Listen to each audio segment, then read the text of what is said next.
Synthaholics.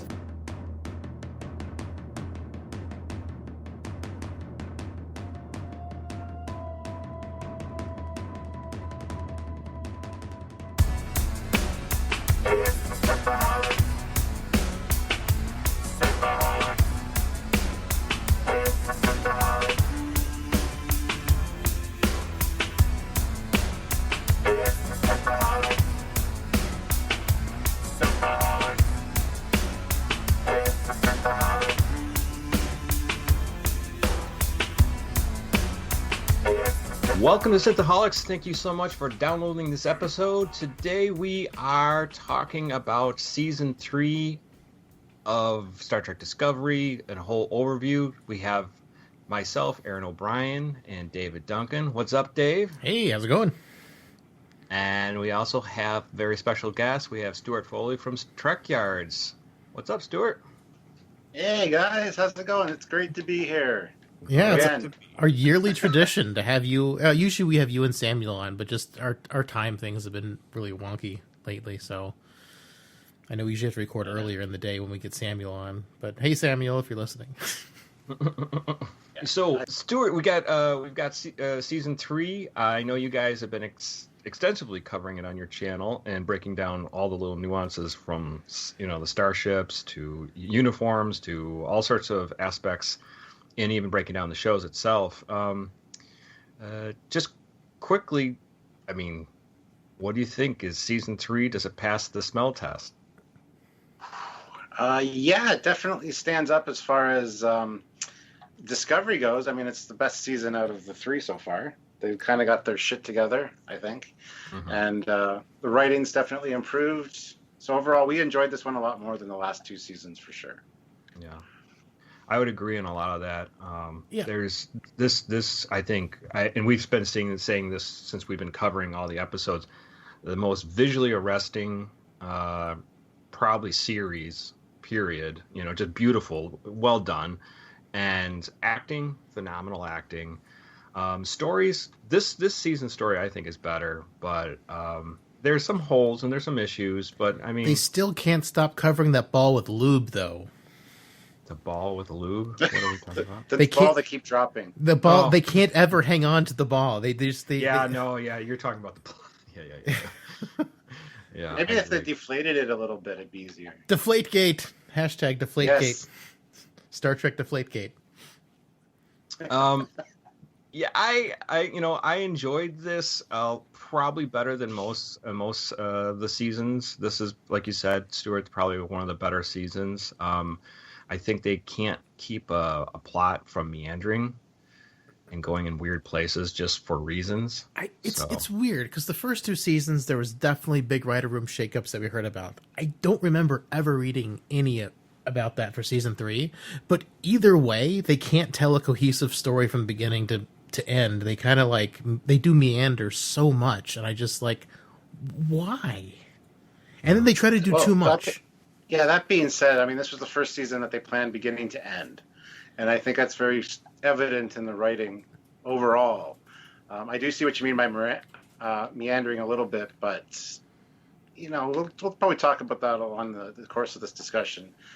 There's a few things I think that they wanted to carry over to Season 4 deliberately.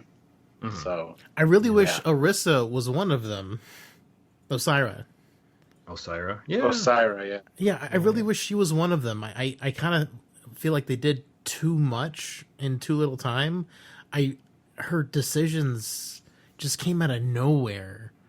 I really wish they would have been more build-up, just introduce her as a character and then do her crazy plot next season, especially since next season looks like they're going to be rebuilding the Federation. Her wanting to be part of that would make more sense then than it does now, I think. They'll probably bump into her evil sister next season. My little sister, too!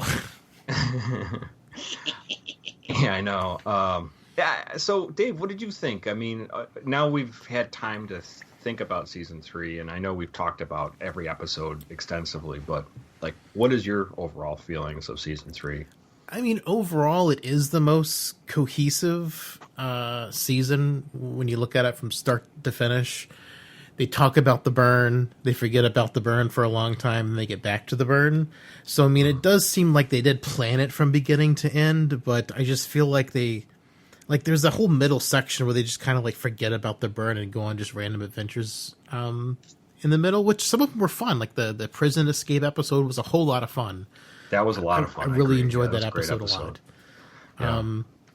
But, it just didn't do anything for the overall plot. And then, speaking about the burn, we should probably just do a whole section on what our specific thoughts of the burn. Because, I mean, I had so much hope for the burn and the temporal Cold War and the temporal prime directive, since they talked about all this stuff. And, they talked about, a part of subspace going away because the Gorn were trying to do wormholes or create their own wormholes or something.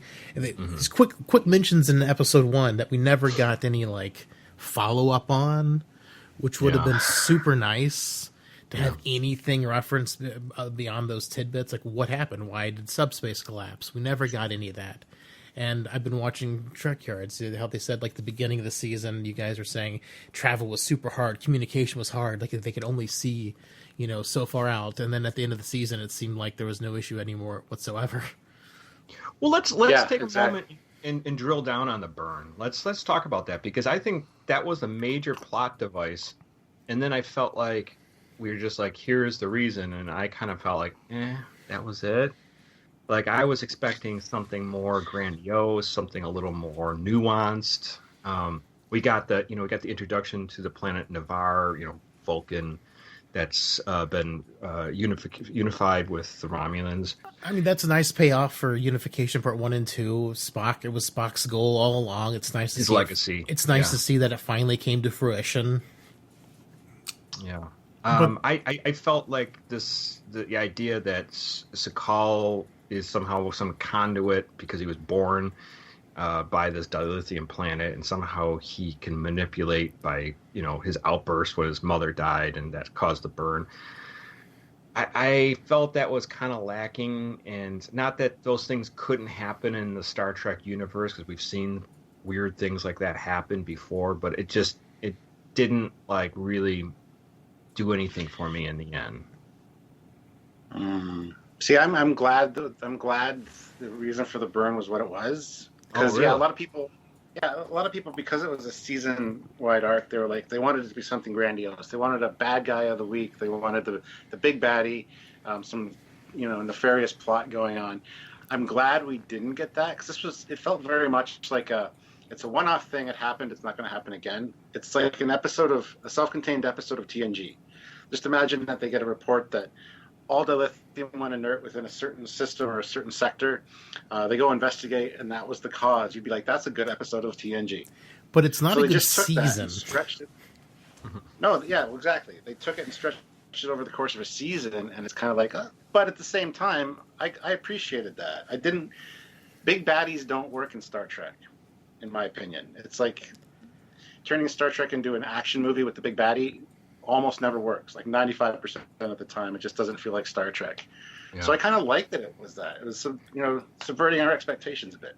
I mean, I'm fine with it if it would have been some sort of accident. I'm not fine with some just random Kelpian who shouts and it causes the lithium to explode. Why doesn't any of his other mouth noises make the thing dilithium explosions?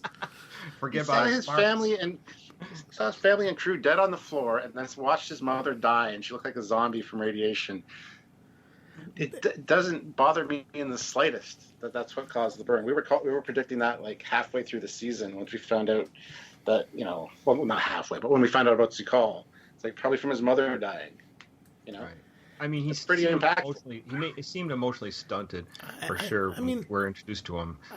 I understand it's a traumatic event, but still, if his voice is what's causing the burn to happen, why didn't any of the talking with the other holograms create other small burns? I don't think it's necessary. It seemed like it had to be emotional. So it was so strong that somehow he released some kind of, I don't know, energy that synchronized with all dilithium within subspace, or some kind of ways dilithium's tied together, which I'm not clear, because dilithium is made up. So, well, all dilithium has a subspace component. That's why it's needed for high energy warp. So for high warp speed, you need dilithium regardless of your power source. That's why it didn't affect the Romulans who had quantum singularity drives. See, the only problem they were right all along. Yeah. The only problem I had with the dilithium thing was it's been 930 years. They knew dilithium was running out. How many fast or FTL drives did we see in Voyager? 100. Being experimented with in TNG, and yet in all that time they didn't come up with something different. We get a mention of subspace or slipstream once, and we get the transwarp, which is briefly talked about. 50-50 chance, not very good chance, and then all of a sudden they use it at the end, and we find out why, because it's cluttered with, ship debris. That bothered me. There has to be other kinds of FTL. I completely agree with that, Stuart. Like, the fact they're still using warp when it's cosmically so slow, even at, like, warp 9, taking 70 years to get... I mean, they've got to have come up with a better warp solution that far in the future, and I just feel like it's lack of vision that they haven't done that. They created this problem that just seems like it's just a complete lack of vision. My issue with the burn with Sokol is not so much that I wanted a big bad. I wanted like a more like maybe an accidental problem or something that from they talked about Navarre developing some technology that they were kind of cagey about telling the Federation about it. At first you think it's because maybe they caused it, but it wasn't. That had nothing to do with it, of course. Makes me think the Vulcans are really dumb if they can't figure out that they didn't cause it. Well, they didn't. They didn't know they caused it, but they didn't think they did. They speculated, but it was quickly proven that they didn't. Yeah. You're talking about the SB-19, which is what the Federation told them to work on to solve the dilithium problem. And I think the problem is they thought they caused the burn because probably when they initiated like one of their first tests, just coincidentally, it happened at the exact same time as the burn. So I can see them being a little bit like, shit, did we do that? Oh, my bad. Yeah. Oops, sorry, guys. And at that point, no matter what, the Federation Starfleet was crippled. So, as well as probably 99.9% of all of other starships that were out there. So, yeah. What happened to the dinosaurs in the Delta Quadrant, though? Were they using their lithium? Did they blow up? I want to know things I need to know. Voyager J. How far did they actually say how far the burn extended? No. Was that? We don't know anything. We don't know where the board. I mean, they told us the nebula, but we don't know where it is. Apparently, it's close to Federation headquarters. If they can just warp there and not a lot of time, and Osira could get there, not a lot of time. They just forget about the distances. I mean, in the first episode, it seemed so far. I mean, basically, when I did the math for the first episode, basically, he could only have sensors for about 1 light year, or 1 year's worth of warp. Okay. Because it was like so many light years, I just divided that by how many light years Voyager was away, and like basically his 1 year of high warp travel is about all as far away as he could see, which isn't not. I mean, it's big, but it's not like huge, and so I mean that would definitely limit things, but they kind of forgot about that. So if that's your limit, 1 year of high warp, that's not a whole lot of space, considering.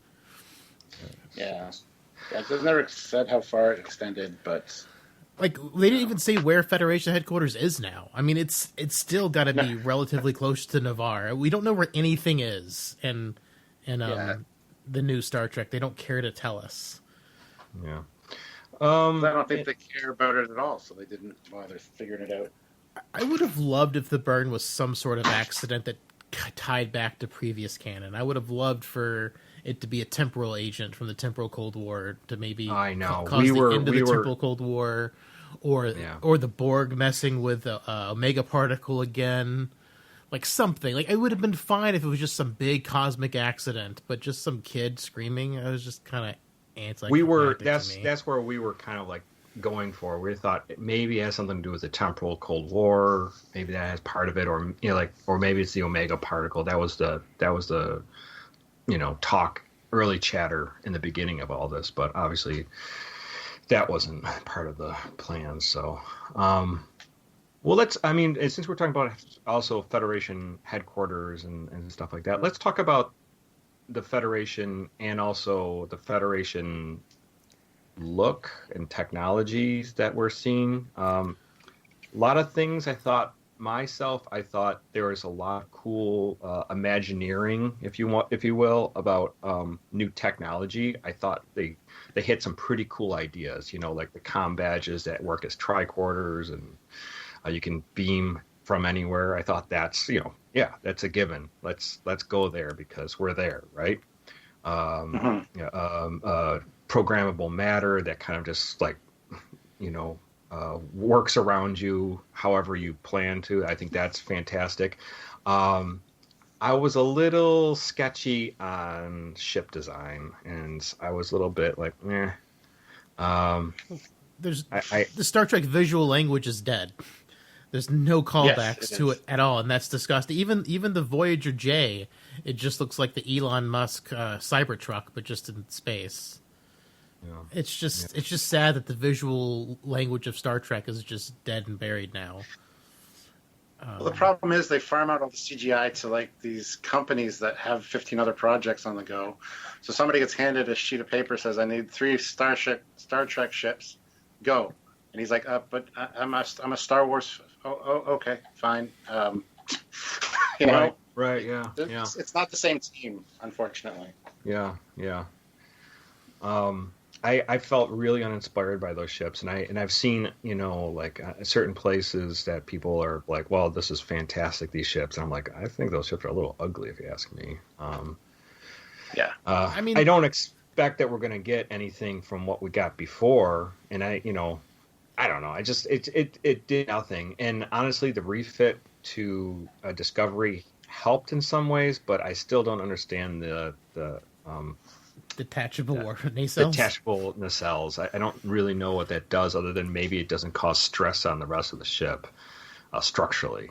That's the only thing I could possibly think. Yeah, well, they said it improved maneuverability, so yeah, stress would be a big part of that.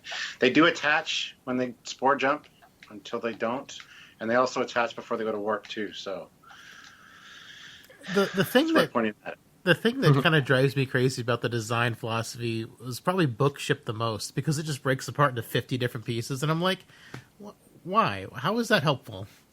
It seems like there's so many points of failure. The corridor, they reconfigured it to a snake to get through the debris. That works. I guess, but it just seems like there's so many points of failure on a ship that can do that kind of thing. It just is like, it seems not good from a design point of view. But it's all programmable matter, so it's like if one nanobot goes down, there's other ones to replace it, right? They'll just cannibalize it and re-replicate it. As long as they can keep communicating with each other, that's where I get kind of like, what happens when something there stops working? Then you're dead in space, period. That's going to be a great super weapon for next season. Just something that just makes all programmable matter inert, and Federation's going to be fucked.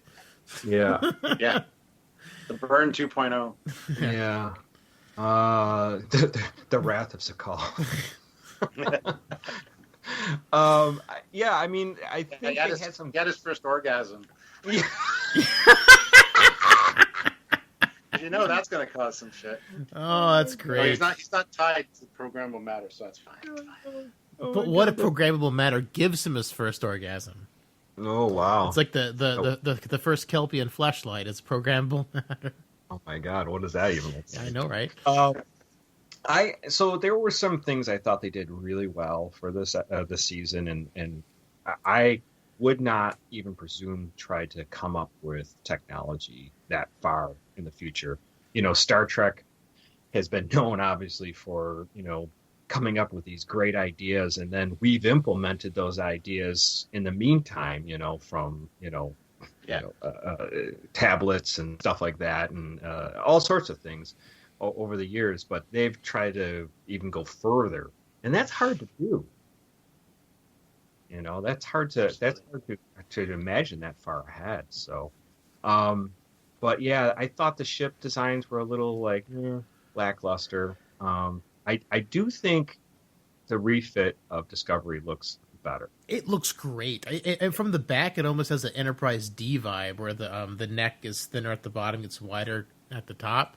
It just looking at it gave me some Enterprise D vibes, which was like really kind of nice, nostalgia. I'm like, ooh, it looks like the D now. Give me the D. Right. So I think they did pretty well. The Federation itself, I felt that they had this great idea of, trying to reassemble, and there's some semblance of this Federation still around. I guess it's the best they could do for where they were at that time. Yeah. But I don't know. It wasn't uninspiring. It just was more of just like more sad when we were introduced to everything because of the state of because you just want to know that the Federation and Starfleet is still there. Let's give them credit for Admiral Vance for him not being a badmiral. He's an admiral. He's a good guy. Yeah, he's a good guy. I mean, that's sort of a first. I was almost kind of hoping he'd be a bad guy, because I was getting like, especially the Navarre episode, Unification 3. I was really starting to think that maybe Starfleet was bad because of what the Vulcan lady was saying to Saru, that maybe Starfleet had lost its way, and like that they were so happy to find the Federation again that they didn't realize it had kind of turned bad. And that would have been kind of a fun plot, since we've had so many badmirals. It would have been, but I'm glad they didn't do that, because that's what everybody was expecting. Everybody was anticipating. So that subversion of expectations was great. It's like, oh, it's so refreshing. Thank you, guys. Yeah, no, I agree. It is nice because it becomes a little cliche after a while. We'll have to get a Badmiral next season. Maybe. Yeah, for sure. Starfleet Headquarters. I thought it was a really cool sets, and I thought the programmable matter was a really cool idea, and we saw them interact with that. I mean, any thoughts on those on that set design? On Starfleet Headquarters? Exactly? Yeah, Starfleet Headquarters. Yeah. Yeah, I mean, it was a little lackluster for me. The top couple levels we saw were pretty cool, considering you walk through the doorway and all of a sudden you're on the next level, like you got transported, and then you got the nanotech floors, or the programmable matter floors that just appear before you. There were some good ideas there. And I got to admit, the uniforms, the new Starfleet uniforms, look so much better at Starfleet Command. You put that uniform with that color on the Discovery bridge, and it's like, oh, no, that's not right. That doesn't work, because the colors aren't complementary. I think that's why they stayed away from giving them uniforms for the whole series, pretty much. And they can redress the bridge for the next season, so the uniforms don't look ugly against it next season. Yeah. I think they will. At least repaint it. I think, in going about the uniforms, I felt that the uniforms, I like the idea of the uniforms. I wish they weren't like a matte gray, but I like the stripes showing their divisions. Reminds me a little bit Into Darkness, the gray uniforms they were wearing. A little bit, yeah. Ripped apart by Pike. Right. But I would like to see them a little more form-fitting. They seemed a little too baggy, especially that last scene when it was Captain Burnham sitting down in She was probably just wearing Vance's uniform. They probably haven't been fitted for their own uniforms yet. I know. It felt a little too sloppy for a uniform. I kind of wanted to see a little tailored. A lot of people complained about Riker's uniform at the end of Picard also, that it just didn't fit him right. I heard a lot of people complain about that too. Yeah, that's true. Put on weight over the years. I don't. That didn't bother me so much. I honestly, I never hated the original the blue Discovery uniforms, but I never was in love with it. I just was like, it's okay. Yeah, never did a lot on it. I mean, storytelling wise, bringing them all together at the end with the uniforms was a good storytelling element, but in reality, they would have had those uniforms like right away. Yeah. It took 3 weeks to refit Discovery, they said. So In the meantime, they would have gotten new uniforms, you know. Yeah, they would have integrated them immediately. Yeah. Yeah. I'm the big thing that bothers me is that Stamets is alive. Stamets built the spore drive. They have got presumably the plans on board for the spore drive. Yet somehow it's irreplaceable technology. Why? This is so dumb. I'm really hoping they'll implement, because that was my burning question throughout. They kept on saying it. Like the very first episode they meet Starfleet, they're like, "We're going to replicate the great spore drive." Then they never mention it again until like the second to last episode, where they said they can't replicate it. I'm like, why? This is stupid. This is 900 years in the future. I think it's because of Stamets and his DNA, the tardigrade DNA. Well, I mean, being able to use the spore drive is not the same as replicating the physical technology that goes into a starship. That's how they made it sound. Exactly. And now I know that's how they made it sound. But... I wish they would have explained it better or said, "Oh, we need more. We don't like." And then all of a sudden, the tardigrades are extinct. Like, why? Like, it's just all these weird. Well, I think he was just saying that he didn't believe that. I don't think that was just to throw them off the trail. I mean, maybe because they transcend time. How can they be extinct? Yeah, like, that was bizarre, very bizarre line to make. Why are they extinct? And then now, all of Book's race that has the empathic ability, they can all be spore jumpers. Yeah. Hell, we could get Deanna Troy's, great Grand Riker and throw him in the spore drive, probably. Grand Riker. Yeah. We get a Riker in the spore drive. That was an interesting development too. That Book could interface with that spore drive. So it was, and you almost saw it coming when they explained it. But then at the same time, it's like, hey, go down to the spore chamber, and we're going to eject the warp core, and we're going to die if you don't do this right away. I know you've never done it before, but go ahead. I know you've never done it before. It almost killed Stamets the first couple hundred times he did it, but he got over it. No pressure. Yeah, no pressure. I never understood why it was such a chore for him to do, and it was basically killing him in season 1. And now it's absolutely fine. Like they never explained that away. That's true too. Yeah. And then now Stamets is like absolutely useless. I don't even know what they're going to do with him in season 4, other than being Adira's dad. Yeah. And having a rivalry with Burnham now. He's still pissed at Burnham. Oh, yeah. You saw him give that stink eye at the end. Like, fuck you. I mean, I think that's kind of nice because it's bringing Stamets back around full circle to hate the captain, because in season 1 he hated Lorca, and Lorca and him had this contention the entire time, which was a lot of fun. I loved it when Lorca stuck into Stamets. But now, like, Stamets has no legs to stand on. He can probably transfer with Culber and Gray and Adira out, make more spore drives, and not have to deal with Burnham anymore. And what is he going to do on the ship? He's not a good engineer. I mean, Jet Reno had to walk him through everything. Well, he's not an engineer. He's a support technician. Exactly, but he's got his jobs have been eliminated by Book. Book can do it now. Yeah, his importance is going to be less and less every season, it seems, and it's sad because I really like Anthony Rapp. He's a fantastic actor. I love his sass. I love his character too. I don't think his character is. I think he's actually one of the better characters, especially next to Jet Reno. I love them together. Oh, their back and forth is great. It's, oh my God. It's amazing.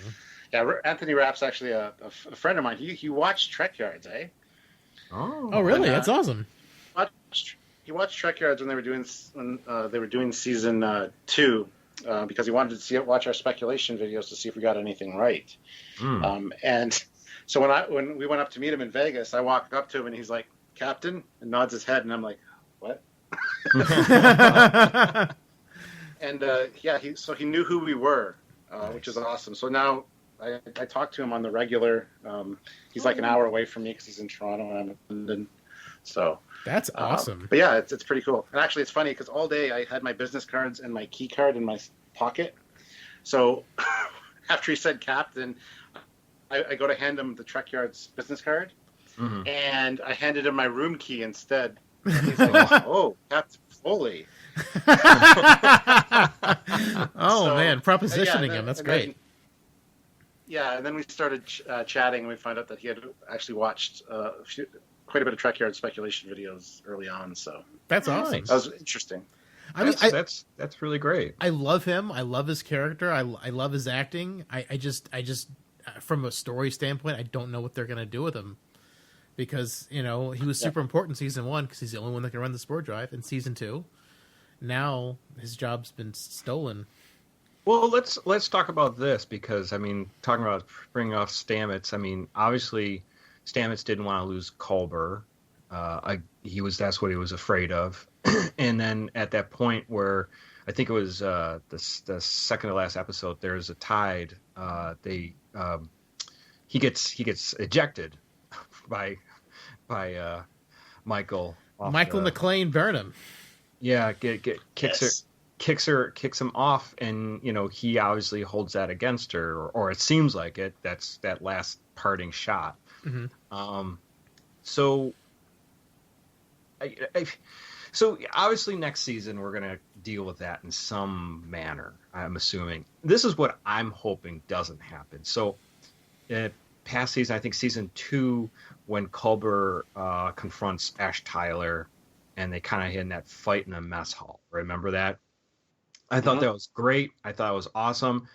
And then it just all gets kind of swept under the rug. Like, sometimes some things, you ain't cool and we ain't going to be friends kind of thing.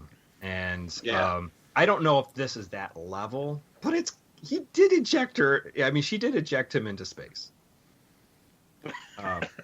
He was fine. He only got bent in half, but he's fine. Yeah. So I don't know.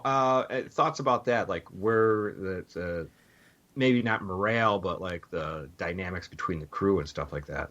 I think it'd be fun to see a Lorca Stamets thing kind of between Michael and Stamets. Although I'm pretty sure Adira and Culber love Michael, so they'll like talk him down. That's what I'm thinking, because everyone loves Michael so much except for him, and I'm sure they'll be like, look, they did it so that they wouldn't use you again. They put that brain box from Dino Riders on your head. So the funny thing is now, okay, Burnham's the captain. She's going to be like, we need to spore jump. Go down there. He's going to be like, fuck you, and she's going to be like, all right, I'll just get my boyfriend to do it. Yeah, my boyfriend will do it. Well, it's going to cause some friction between him and Book as well, I think.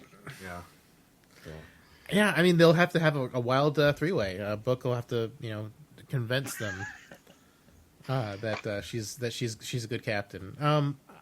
I think that'd be. It's a good idea to have a backup spore person because it's not fair to Stamets to be like, I'm off. I'm gonna have some romantic time with Culber. Oh wait, we gotta have a black alert. I was like, oh fuck, gotta get out of bed. Well, so but so the thing is though, the parting shot as well when they're in their uniforms. Book is not in a uniform. He did express at one point to Saru that he was thinking about joining up or somehow. He's done everything but suck Saru's dick to try to get into Starfleet. But so, is Book going to be just still that kind of cowboy, or is he going to join? He'll be the new Ensign Tilly next season. Oh, you think so? Tilly needs to get a promotion to lieutenant or something. God, they should have promoted her whenever she became number 1. It was so stupid that they promoted her to second in command, but left her an ensign. Well, she just got promoted to ensign in the end of season 2, dude. She's only been an ensign for like a hot second. Oh, yeah, she was a cadet. That's true. She was a cadet. How long was Harry Kim an ensign? Harry Kim was still an ensign. He's still an ensign right now. He's a 23-year ensign. That's a different situation, though. When you're on a ship with only a certain number of people, you only have a certain number of positions available. So. Yeah, but Tom Paris got promoted, demoted, and re-promoted. That's when you start taking people out. Yeah, no shit, eh? Chakotay, you're out. Yeah, I don't know. I wonder where that Book's character is going to go, because he's sort of just like I said, he's like that cowboy Han Solo-ish character on the side, Especially since the ship is very pseudo Millennium Falcon-y. Yeah. The Lego ship. The Lego Millennium Falcon, yes. Yeah. Speaking of new characters, Adira and Gray, they were featured way more than I thought they'd be. I thought they'd be in one episode, and then the rest would be the Michael Burnham show. And they did a lot better in season 3 with showing the existing crew and giving them more to do, and introducing these new characters and also giving them something to do, which I thought was interesting.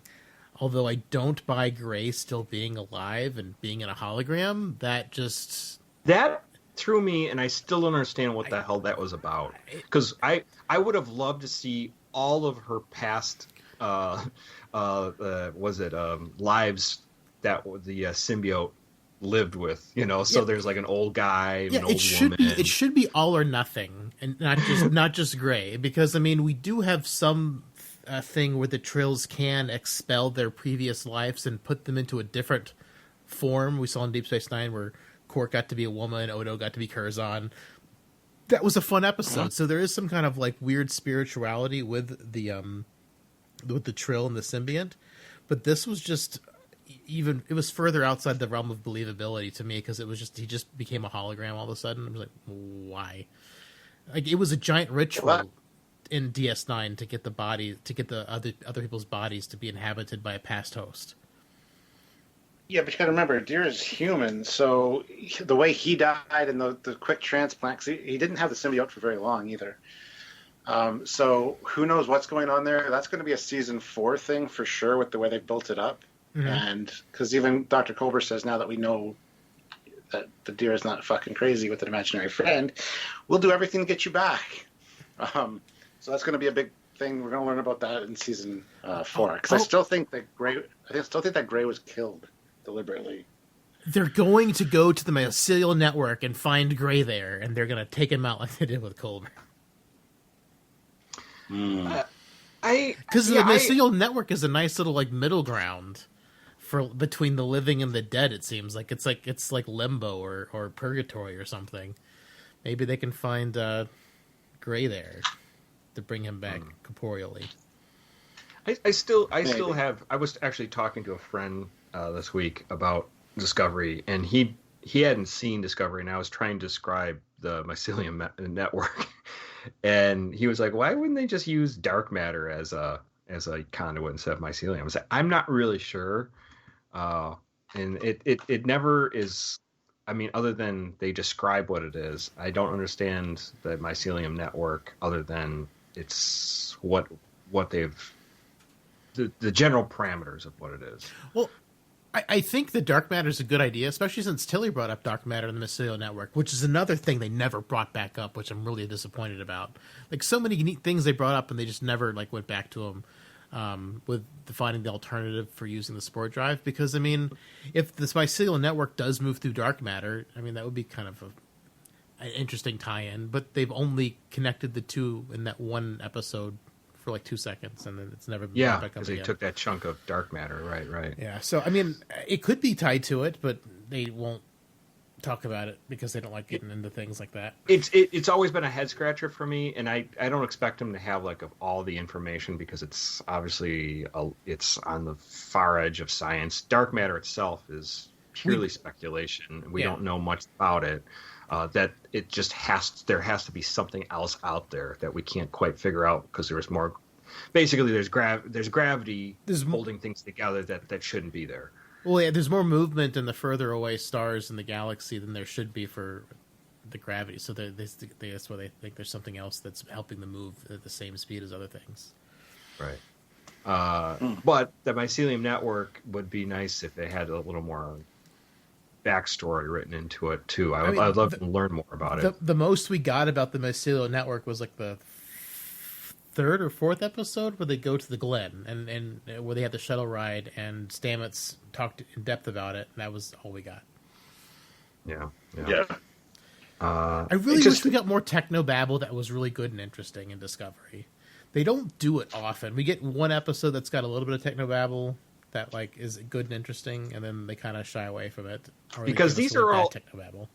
These are in-house ideas for Discovery, especially, and I can't imagine they don't have that show Bible that has all the deep down stories and backstories written down. They don't. That's the problem. Yeah, the mycelium network isn't an inside Discovery thing. That's based on real science. Paul Stamets is named after the actual real scientist Who wears the mushroom hat? The real scientist who's alive right now. Yeah, the Mushroom Man is named Paul Stamets. So if you want to Google that and read all about it, I'm aware of them. It's more, but I wanted, I would love to see, like, and I don't expect them. They're going to, give you all that information. But it would be nice if they have all that written out, and then they can kind of give you more and more little like tidbits of information throughout the stories. I mean, and they can be almost throwaway lines at certain points too. But it would be nice if they did that, and then we can kind of like collect the breadcrumbs to make our loaf. I mean, I agree. I wish they would. I just don't think they have or do, and I don't think they care. I think after 3 seasons of Discovery and 1 season of Picard, they don't care about what used to make Star Trek. I feel like they're more about hitting all these like diversity check marks and making those the most important things about the show, instead of just having them there and telling a good story. Because to me that's a no-brainer. I think you should do that. Period. And let's face it. Exactly. But TOS, you had Uhura, you had Sulu, you had Chekhov, and you had Kirk. You had them all on the bridge, but they didn't talk about it. They didn't make a big deal about it. They were just there. They were over it. The representation was there, and they didn't talk about it ever. Discovery can't stop talking about it, and that's the focus of the show instead of the story. And that's where Discovery falls off. They're like, oh, we're being diverse like Star Trek has always been. I understand Star Trek has always been diverse, but Star Trek just took it for granted. TOS took it for granted. It was there, and they didn't talk about it. It was just, we're diverse. This is how it's going to be. Yeah, and I agree. I always felt that Star Trek was like, we're beyond that bullshit. All the prejudice that mankind has, we see today, is gone. Like, we don't even talk about that shit anymore. That's like us talking about like cave paintings. Like, we don't care. Like, yeah, that was interesting, I guess, but that's not our thing. So that's the thing. It was a given, and they didn't talk about it because it was a given. But Discovery just can't stop talking about it, and because they can't stop talking about it, that's getting in the way of them telling interesting science fiction stories and morality tales instead of talking almost exclusively about like diversity and whatever. And I'm just like, I mean, keep it in the show. It's great that Culber's there. Like, honestly, the Culber Stamets writing was some of the best writing in all of season 1, 2, and 3. Their interactions together, some of the best damn writing in the entire show.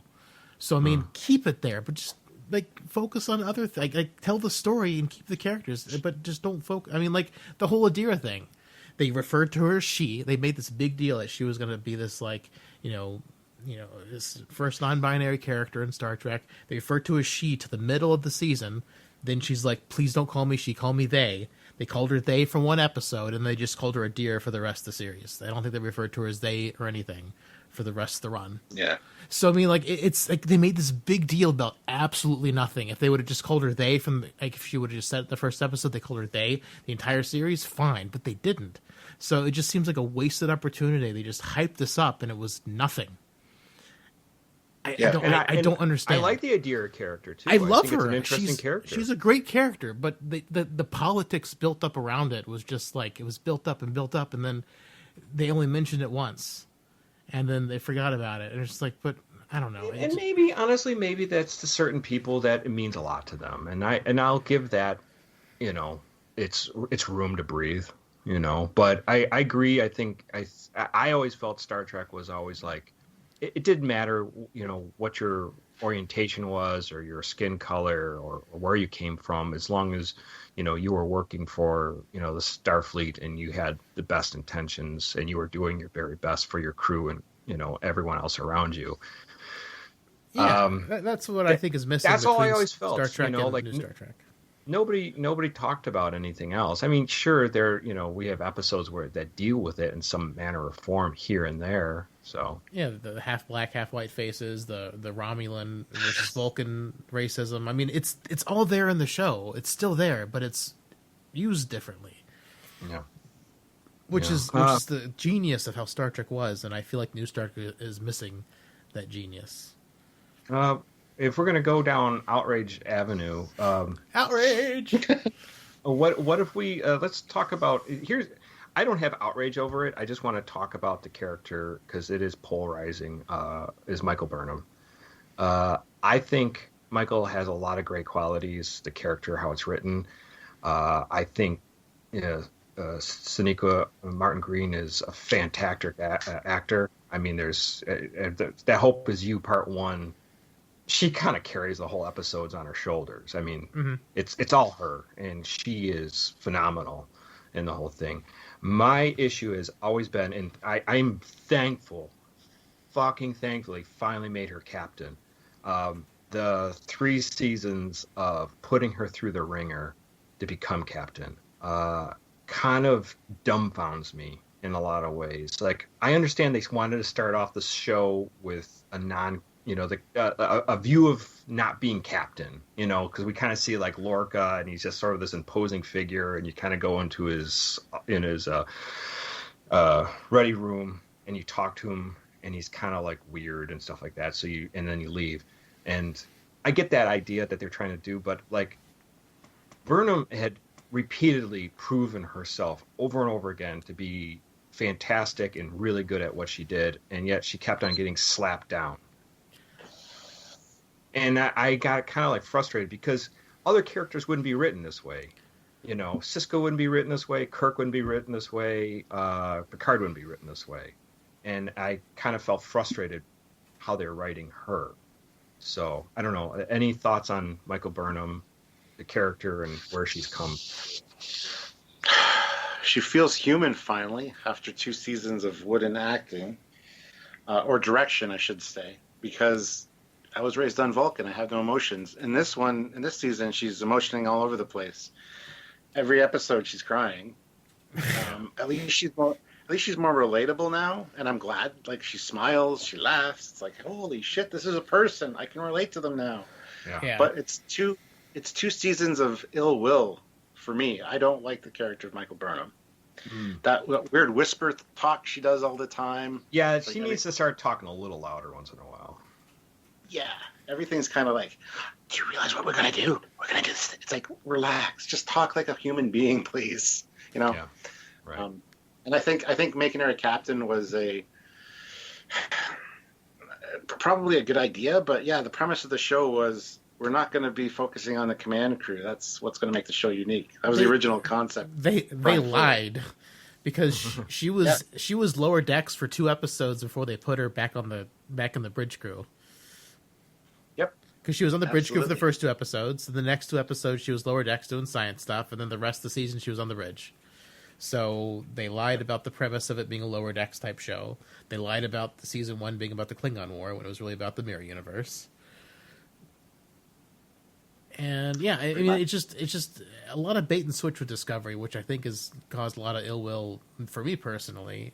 Michael Burnham, the character, Sonequa Martin Green's a phenomenal actress. They gave her lots of really bad lines, just saying different kinds of emotions over and over again in the first 2 seasons because she was Vulcan and she didn't know what to do with them. It's definitely nice to see her more human this season, but it's too little too late. I don't care for the character.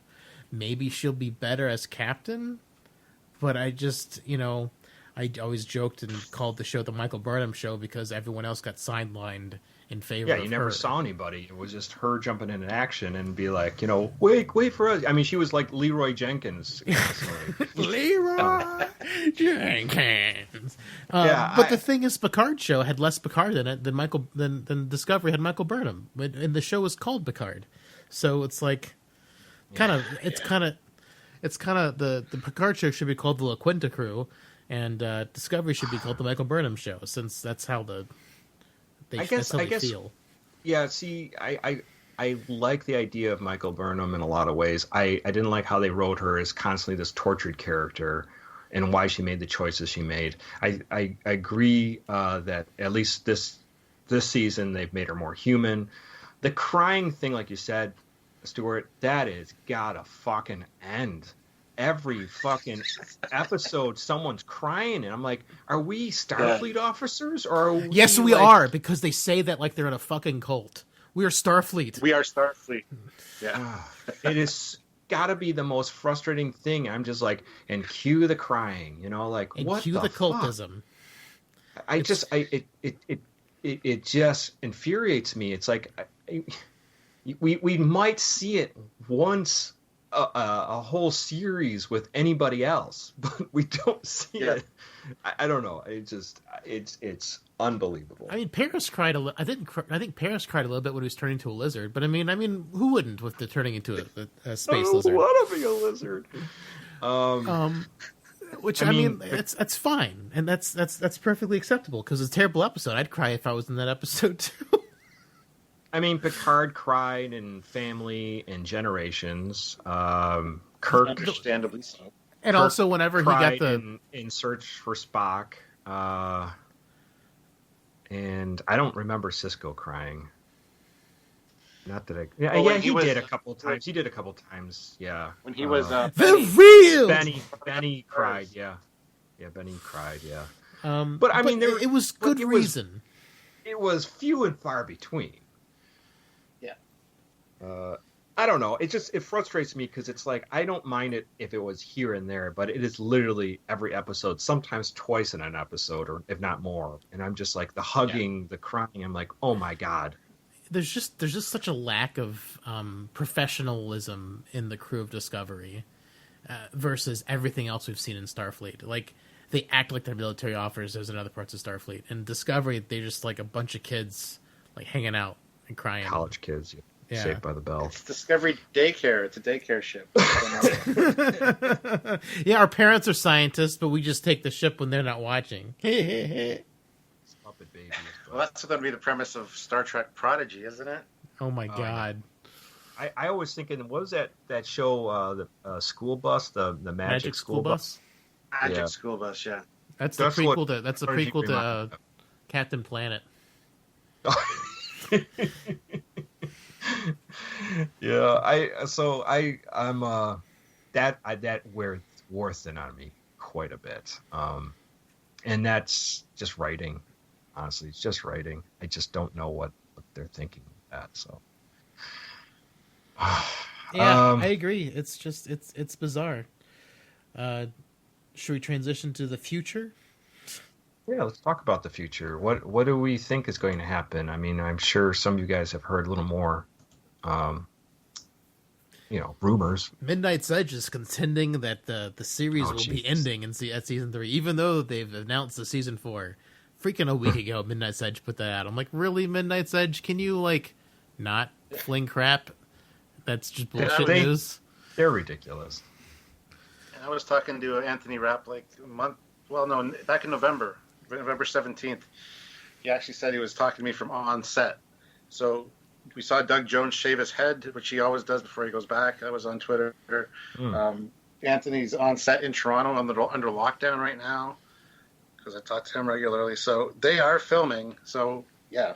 Midnight's Edge. I don't know, man. I just Midnight's Edge used to be interesting to me, and now they just report in so much misinformation, or they just spin everything in the most negative light possible. Any new rumor or news, I like to watch Midnight's Edge and Doomcock just to hear what all the insane rumors are, even though most of them are bullshit. Even because one of them inevitably ends up being kind of true because they report on every fucking little thing. Well, but they're just hate track. That's the thing. It's so annoying. Yeah. Well, they get their views. Those clicks, that's clickbait. They get the views. They get the instant subscribers. They get the views, but then nobody goes back and watches those videos. Right. Yeah, it's aggravating. Well, let's talk speculation on what we do know for season 4. So obviously, the Federation needs to be rebuilt and joined together. I'm sure we'll see some of that happen. Michael Burnham's captain of the Discovery. I don't know what the fate of Saru is. Hopefully Saru get his own ship. That'd be kind of nice to finally have a back and forth between multiple crews. But then we won't actually get Saru on a constant basis, which Saru is a wonderful character. Yeah, I don't know. I mean, it'd be weird. I mean, I guess they could have two captains. I mean, I guess technically, I don't know. Because, what Star Trek 2, 3, that Spock was captain and Kirk was admiral, so they kind of both co-captained the ship, I guess. Right. Yeah. Plus, Scotty was also captain. Yeah. Of engineering, but still a captain. A lot of captains on that ship. So many captains. I don't know. I mean, like, I've always wanted, like, back before Star Trek Discovery came out, I've always wanted, like, Discovery to be like Game of Thrones in space. Let's see, like, multiple locations. Like, I wanted it to be a bigger show than just one ship, because it'd be nice to see what's going on this part of the galaxy, this part of the galaxy, whatever, and then things kind of converge by the end. You know, that'd be kind of fun to kind of, you know, tell a bigger story, a more nuanced story. And instead of just follow one ship around, because like it's always been like the thing in Star Trek is they just follow the one ship and like they're the one ship in range always. Right. So it's just like it'd be nice to see like the fleet as a whole, especially since there's two captains. We've got Captain Saru and Captain Michael Burnham. So it'd be nice to see them have two separate ships. See Saru like take the Voyager or whatever. That'd be great. Get to see the interiors of some of the new ships. That'd be kind of fun. I would love to see that kind of thing happen. I mean, obviously, the rebuilding of the Federation. I was really hoping they would kind of get to that earlier and start working on it this season. Hopefully, we'll see more spore drive ships because dilithium is a limited resource. I mean, they are mining that giant planet, but that's only so many people to fuel an entire galaxy. I'd love to see exploration come back in. Let's go back to the Delta Quadrant. Have the dinosaurs, you know, turn the Kazon into slaves. I mean, these are questions we need answers to. Whether the Kazon are just working for the dinosaur people, or the Borg still around, the Dominion still around. Like, what's going on in the galaxy? Where is everything in relation to each other with this new future Starfleet? Yeah. I don't know. And thank God we will probably not get a mirror universe since they've drifted apart. We're hopefully done with that. I'm so done with the mirror universe. Any thoughts on you, Stuart, for season 4? Like I said, they're going to explore the Adira thing, Adira and Gray. I love how the Discovery is basically just the lithium delivery service now. Yes. Take the lithium to different, and that'll be good actually. We like each episode going back to Tellar or Prime or not Vulcan anymore, Navarre, and seeing what these planets have been up to in the 100-year absence from the burn. Are they going to be reluctant to get back with Starfleet? Are we going to find out things like that little hint from the Navarian president lady that Starfleet kind of went sketchy and a little sideways before the burn happened? We're going to get clues to that. So I think that's what it's going to be. It's going to be kind of a Planet of the Week situation and learning about what happened with the founding members of the Federation, perhaps. So get the band back together. Like a whole season of setup. Yeah. Sure. That could be. I mean, that could be interesting. I mean, being more episodic might be nice because they cannot hold that lube-covered ball that tell a cohesive story throughout the entire season to save their life. So a more episodic series would be interesting. Being Planet Delivery. Who's going to be Professor Farnsworth? Are they gonna put what's his face with the glasses on the? Can he be good news, everyone? Kovich, yes, they got to put him on Discovery, and he'll like send them on messages. He'll be like, "Good news, everyone." Oh man, if they turn Discovery season 4 into Futurama, that'd be fantastic. That's the other thing they needed this season that I hope is in season 4 is a fucking liaison. Put somebody on the Discovery that's from the future, like Lieutenant Willa, the head of security. Like, you need a future person to say, "Oh yeah, by the way, that's what books 20 years ago this happened." Yeah. I'm surprised they didn't do that to begin with, but. Oh, I mean, the actor is coming back for Cronenberg. They said he is coming back for season 4. So I mean, I would love to see more of him. Like his scenes with Georgia were fantastic. Yeah. Cronenberg was cool to see. I think it's getting the Federation put the pieces back together and try to, and I think that'll be kind of like a background story. I do wonder if they're going to have some fallout from the Emerald Chain, and like I said, like the evil sister or somebody crop up and like, you killed my sister, you killed my, you killed my auntie. Yeah, exactly, and they're even worse, or they're more deplorable than her. So I wonder if that's going to be a thing, like they're going to be working against. I don't know. I'm really interested in seeing what the fallout with Stamets and Burnham is going to be, because it's going to be really difficult to operate, when you have a crew member that literally just hates your guts or has like a real problem with you. So that's why Book can now operate the spore drive. Stamets is no longer needed. That's the thing I'm worried about with Anthony Rapp. I love him, but I'm just like, his role in the show seems to be like subverted completely now. Especially since there's angst in between him and Michael. If he won't do something in the spore drive, she can always send Book to do it. Yeah, and that I agree with you, Dave. I think they should be using I forgot Book's races, but like they should be using that race to interface more with the spore drive and building more spore drives throughout the Federation Starfleet ships, and so they can jump instantly or almost instantly to all these places. God, I mean, I'd love to see the Delta Quadrant again. Hell, explore Andromeda. Maybe we could find out where all those Harry Mudd androids came from. Did the Picard space reaping happen in Andromeda with all the sentient robot race that's aeons old or whatever? Did it happen in Andromeda? Right. Is all sentient life dead, and the only thing that's alive in Andromeda is all androids? That could be interesting. I mean, I don't think we saw one android this season, which is kind of sad since, they made the androids legal again in the Federation after Picard.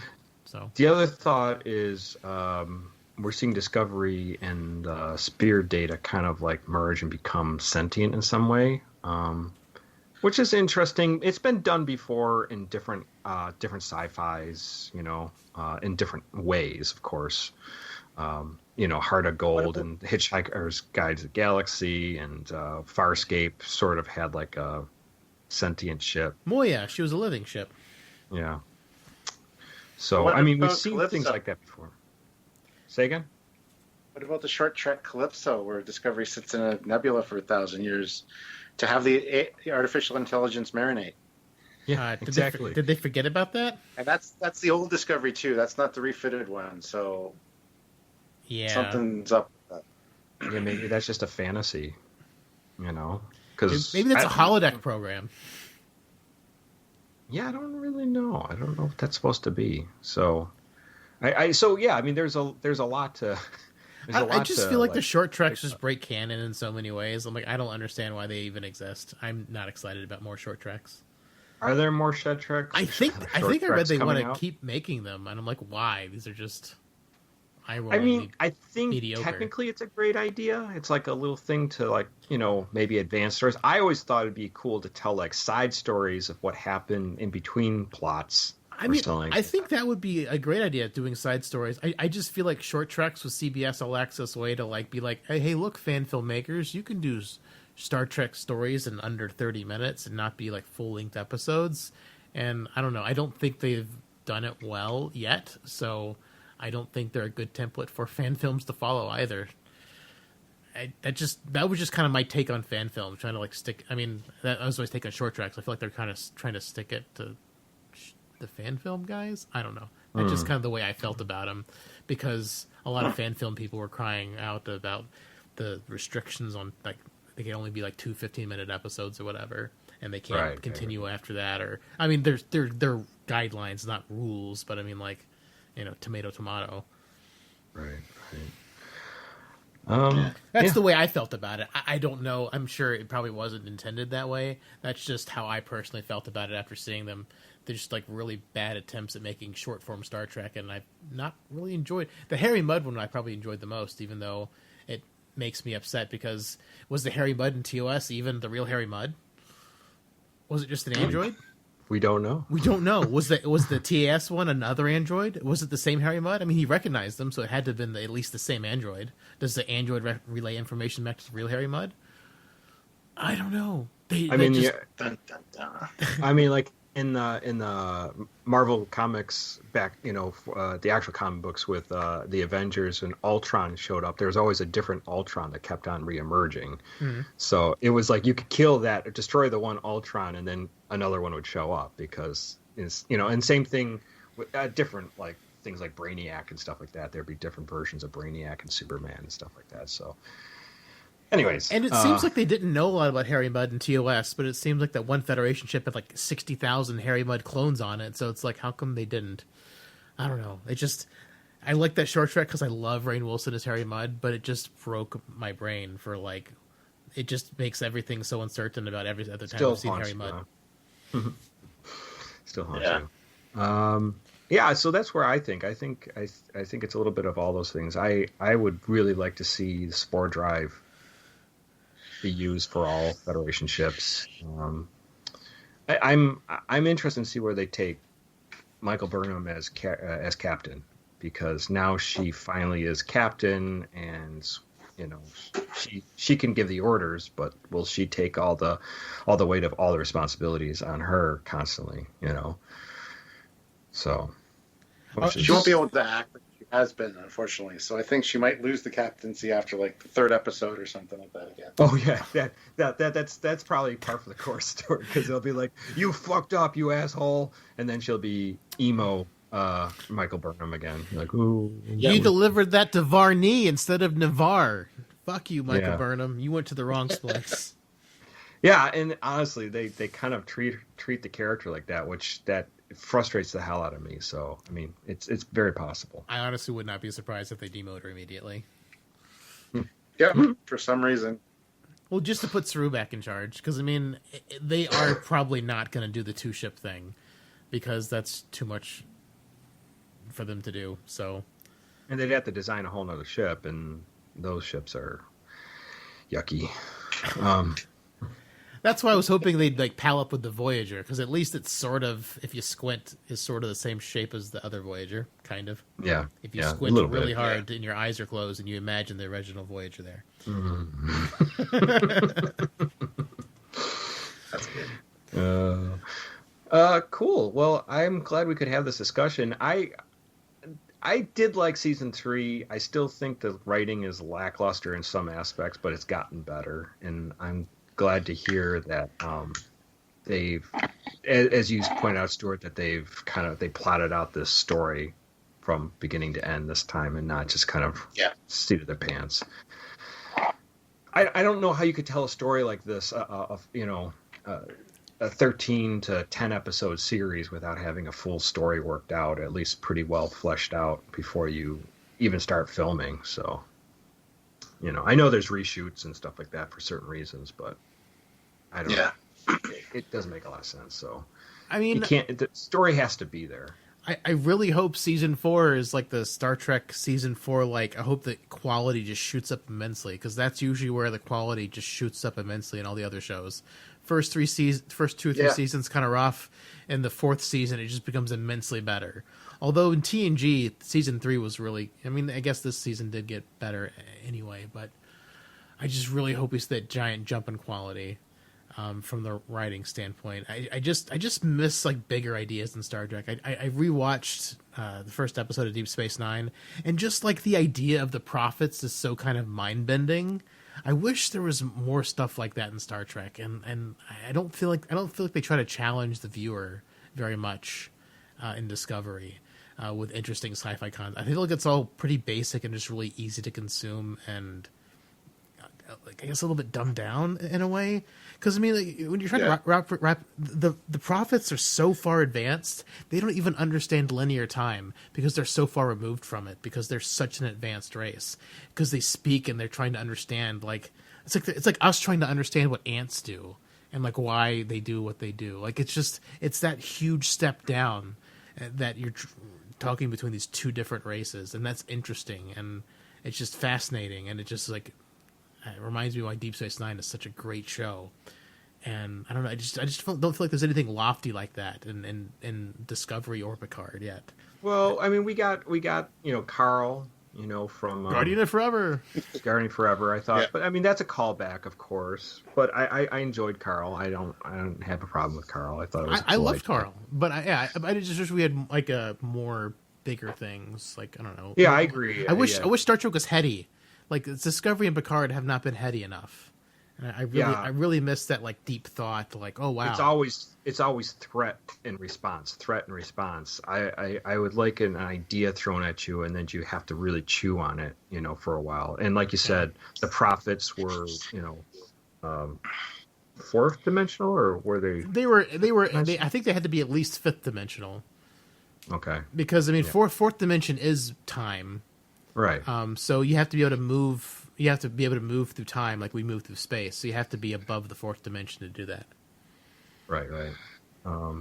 Which is it's a great concept, and like I said, to chew on that is sometimes it's hard to even wrap your brain around it. So yeah, they're weird. It's weird to think about, and like there's nothing like that in Discovery yet. So I really want some more brain bending stuff in my science fiction.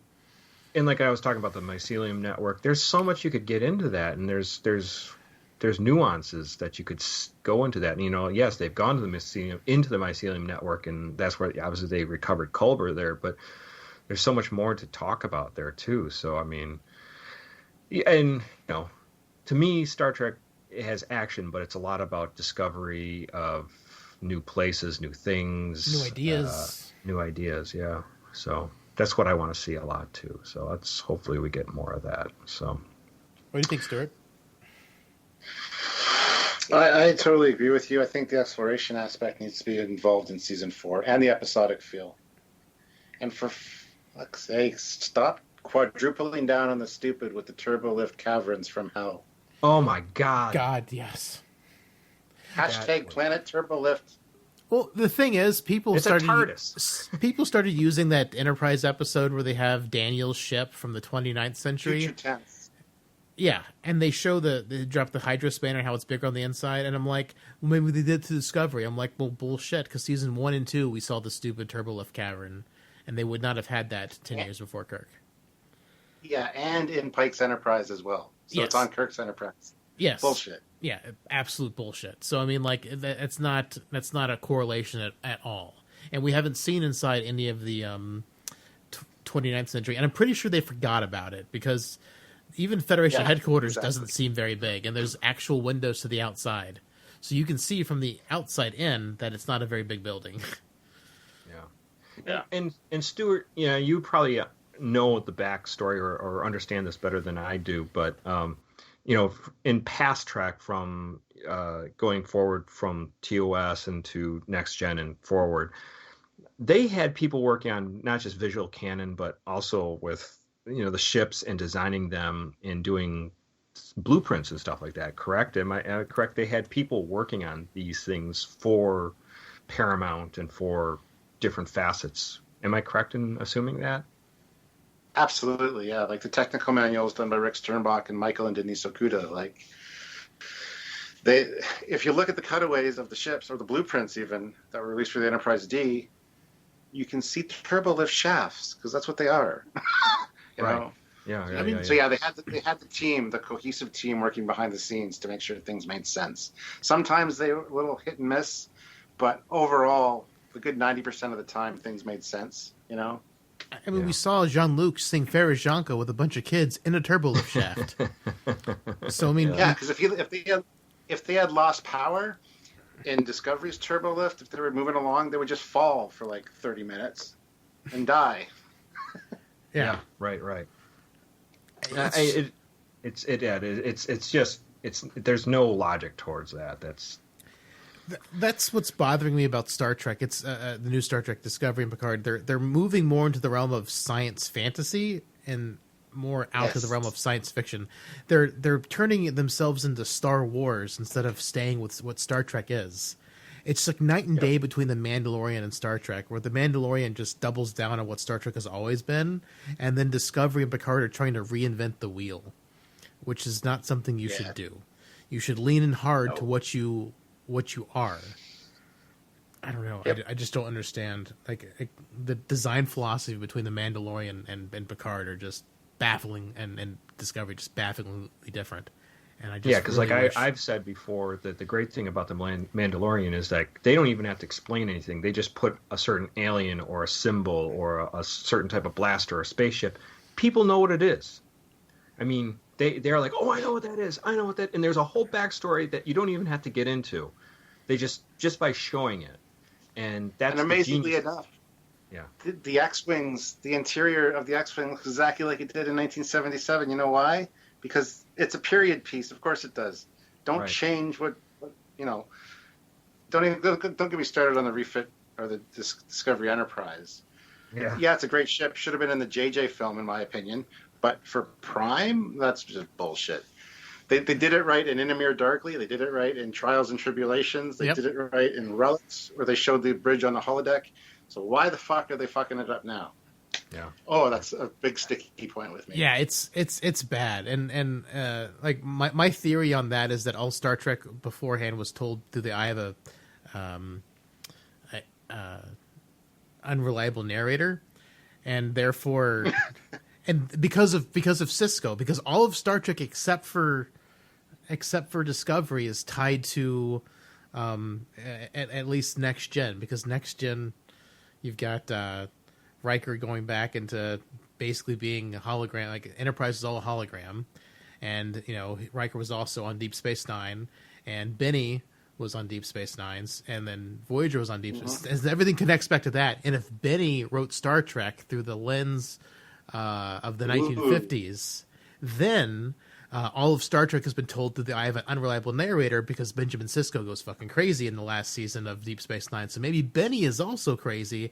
Therefore, Discovery is not tied to that directly. So it's the first, I guess, not unreliable narrator. That's why everything looks different in Discovery. That's my headcanon around it. That's brilliant. I would love to come on and talk about that on Trekyards with you sometimes. If you like that idea, I would love to pitch it to your guys on Trekyards, to your listeners. That's a great idea. Because maybe we'll do that. Because I would love to join you guys sometime and talk with you guys. And this idea has been kicking around in my head. I've wanted to do a video on it, but I just I need to expand on that more. But since everything connects to Deep Space Nine, we've got Benny as the crazy, and yeah, I think everything, every Star Trek that's not Discovery and Picard has been told through the unreliable narrator syndrome. So we've got our first clear look at Star Trek, which is why everything looks different now. So that's the basis of my theory. And because Benny later becomes a prophet that transcends time and space. Oh my God! All of the universe is going to be changed to look like Discovery shit. Oh no! Yeah, exactly. I mean, like, no, I've made it work in canon. Oh my God! Dave, if you guys put that video out, you could single-handedly probably change Star Trek universe right there. Yeah, you know, somebody will hear that idea and they'll just be like, well, the thing is, our audience is just really small here on Synthaholics. I've mentioned it a couple times, so we just have such a small audience; it's never blown up anywhere. But you guys have a big audience, so I'd love to present it to you and Samuel. So see what he thinks about the idea as well. He'd be intrigued by that. I think that'd be a fun discussion for sure. Yeah. Let me think about it. Yeah.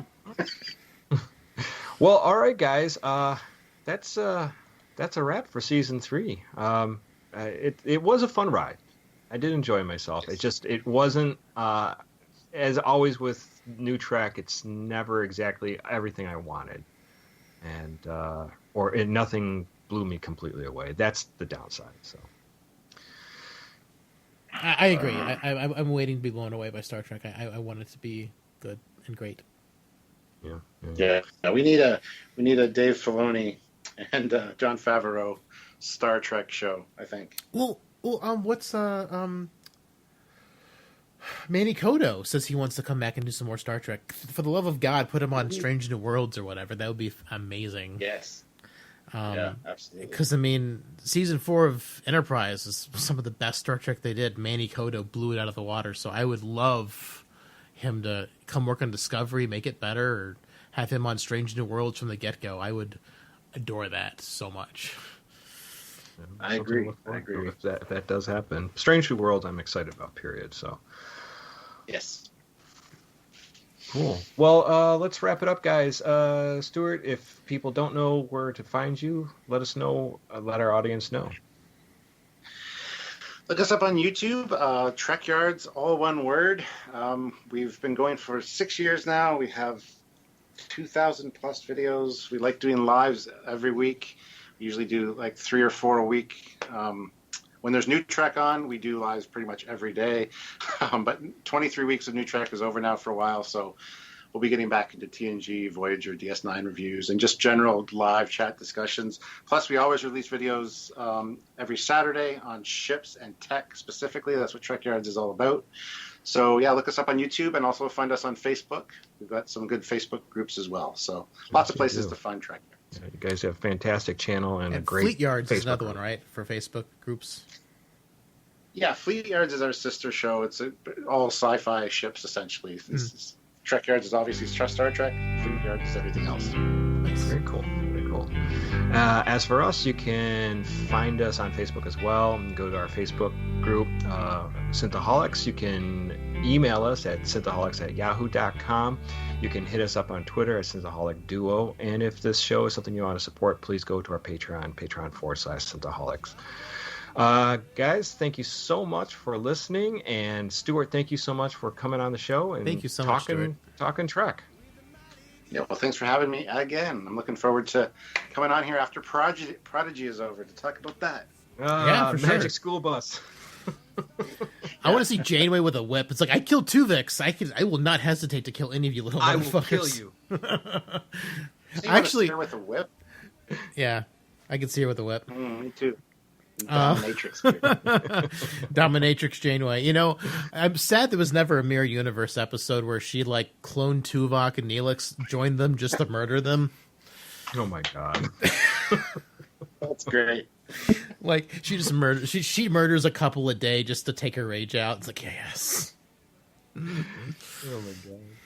Good substitute for having no coffee, I guess. Yeah, I know, right? There's no Delta Quadrant coffee. I can murder Tuvix over and over again, though. That soothes my soul just a little bit. Oh boy. All right, guys. With that, live long and prosper, one and all. See you later, guys. Well, McCoy, my boy, come mix me a drink. Before the night's over, I'll puke in the sink, and we'll cry till we laugh, and we'll both shit our pants. You're the best drinking friend I ever had. Less stinky of a day. Yes, less stinky. Stinky is anti-good. Yeah. All right. Can you hear me better now? Yeah, you sound better now. You just sounded a little bit further away the first time. Yeah, well, I rectified the situation. You're up close and personal sounding now, which is good. Hey, What's listen, up, it can be Stuart? better. Huh? Not much. What are you up to? I'm getting over a tooth infection, so yay for me. Yeah, I heard about that, man. Sorry to hear that. Yeah, it sucks. It's like Monday I was like in a little bit of pain, and then I made an appointment with the dentist, and then the next morning I woke up and my mouth looked like a golf ball was inside of it. So happened that quickly. So Yeah, that sucks. I hope people didn't think, that we left already before episode 300. all right. No, then they had there was an abscess, so they had to drain it. Mm-hmm. It sucked. So there's no way that they did that on Wednesday afternoon. So I wasn't really up for chatting. Oh, yeah. I mean, of course. I mean, mouth stuff, that's like the worst. Oh God. Yeah. Dental- Like tooth stuff. And they say like when they look at old graves of mummies and stuff like that, like most of them died of some kind of tooth decay or something. Oh, yeah. I mean, Yeah.